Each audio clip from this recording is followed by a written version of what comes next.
안녕하십니까.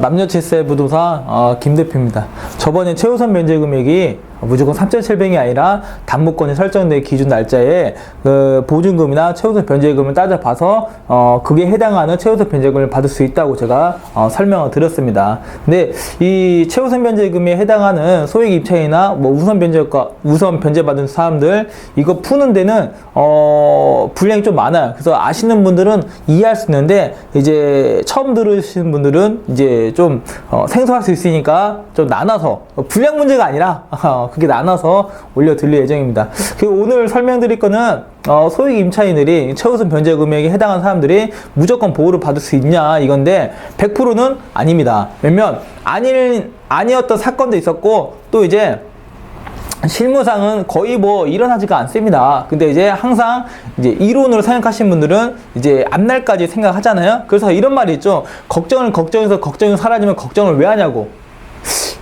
나이미 좀 되는데요. 어쨌든 그 실무사항이나 이론사항은 제가 설명드릴게요. 그러니까 실무상은 잘 일어나지가 않습니다. 거의 뭐 희박하다 보시면 돼요. 근데 이론상은 가능성이 있으니까 제가 설명을 드릴게요. 예를 들어서 자 오늘 소개드리고 싶은 애는 이제 여기가 초 이렇게 놓아서 이렇게 촛불 이렇게 태워서 하는 겁니다. 좀 이름은 모르겠어요. 그래서 제가 부동산 하니까 이것도 집 모양으로 샀습니다.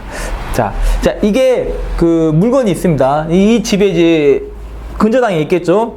이 근저당이 있는데 뭐 이자를 안 갚았거나 무슨 문제로 해서 이 건물이 이제 경매로 진행이 된 겁니다. 그래서 건물 가액은 이제 1억이 됐습니다. 1억. 그러면은 자 1억이 됐으면은 이 소액 임차인이 변제를 받으려면 주택 가격의 2분의 1밖에 안 됩니다. 그래서 1억이죠. 그러면 여기서 5천만 원 정도는 이제 최우선 변제 금액에 해당하는 금액으로 나눠지는 거고, 그럼 여기 5천 남았죠? 그럼 5천에서 이제 은행이랑 우선 변제 받는 사람들끼리 이제 변제를 받는 겁니다. 어떤 거 아시겠죠? 그러면 만약에 이 집에 지금 1억으로 됐지만 그 이제 은행에서 1억 원을 또 빌려준 겁니다. 그러면 융자도 1억, 집값도 1억. 그럼 또이죠. 만약에 이렇게 넘겼으면은 은행은 손해 안 봤을 겁니다. 하지만 그 지금 같은 상황은 손해를 볼 수밖에 없죠. 왜? 최우선 변제 금액은 다른 담보권에 있는 이게 융자 있는 것보다 먼저 변제를 받을 수 있는 아주 좋은 제도이거든요. 그러다 보니까 자 그러면은 아까 1억에서 2분의 1 하니까 5천만 남겠죠. 5천에서 은행이 만약에 1순위였다. 그럼 5천만 변제를 받는 겁니다. 그 나머지 5천은 변제를 못 받는. 그래서 예전에 이런 사건들이 은행에서 피해를 입는 경우가 많았기 때문에 이런 또 사건도 있습니다. 그거 제가 다음 파트에서 또 알려드릴게요. 어쨌든 1억이었으면은 2분의 1, 그럼 5천만 원에 대해서 최우선 변제금에 해당하는 사람들이 어떻게 받냐? 안분으로 받는 겁니다.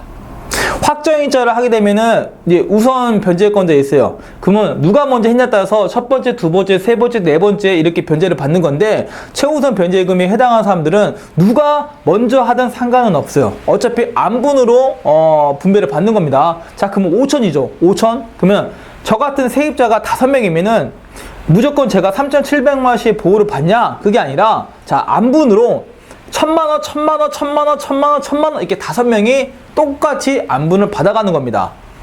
무슨 말인지 이해하시겠죠? 근데 만약에 제 보증금이 3,000만 원씩이요.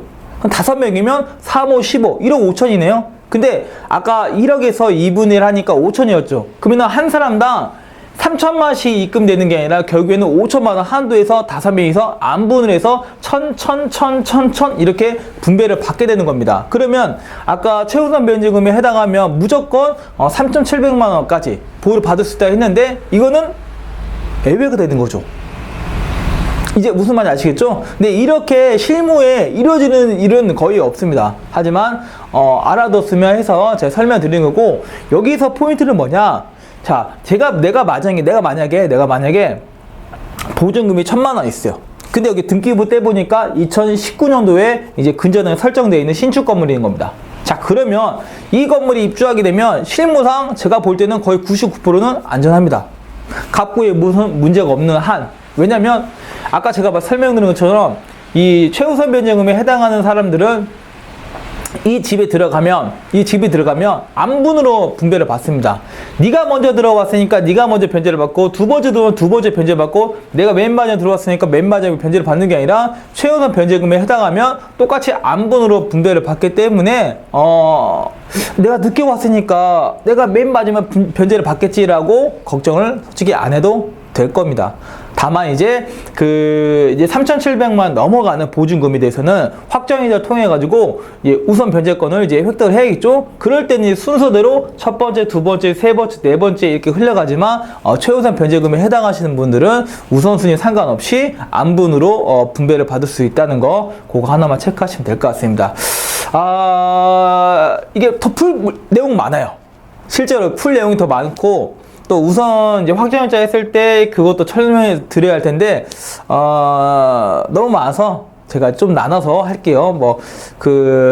다 풀어버리면 이제 분량을 좀 줄어들 수도 있으니까 그런 것보다는 이제 어려울 수 있으니까 좀 나눠서 올려드릴게요. 자, 참고로 최우선 변제 금액에 해당하려면은 확정일자는 필요 없습니다. 어떤 거 아시겠죠? 전입신고하고 그 집에 실제 입주하게 되면은 최우선 변제 금액에 해당하는 대상이 되는 겁니다. 확정일자까지 필요 없어요. 다만 이제 최우선 변제 금액에서 초과되는 부분이 있는 분들은 이제 확정일자를 꼭 하셔야 한다는 거, 그것만 아시면 될 것 같습니다. 보증금 500이면은 굳이 확정일자를 할 필요가 없어요. 다만 나는 그냥 깔끔한 사람이다 라고 하면은 하시면 돼요. 이거 한 600원인가 들어갑니다. 확정일자는 따로 본인이 갈 필요는 없어요. 그 친구나 아시는 분이 신분증 들고 가면은 계약서에 확정일자 도장 같은 거는 찍을 수 있습니다. 자, 오늘은 소액 임차인의 무조건 경매에 넘어갔을 때 무조건 보호를 받을 수 있냐, 또 우선순위 상관없이 내가 변제를 받을 수 있냐, 그런 내용을 제가 설명을 드렸습니다. 그래서 자막으로는 이쁘게 나갈 거예요. 제가 말을 조금 더 조리있게 못했어도 자막은 이쁘게 나가니까 그 자막을 보시면 될 것 같습니다. 오늘 비가 오니까 또 날씨가 많이 추워졌어요. 이런 날씨에는 감기 조심하시고요. 다음 파트에서는 좀 더 다양한 파트를 좀 더 올려드리겠습니다.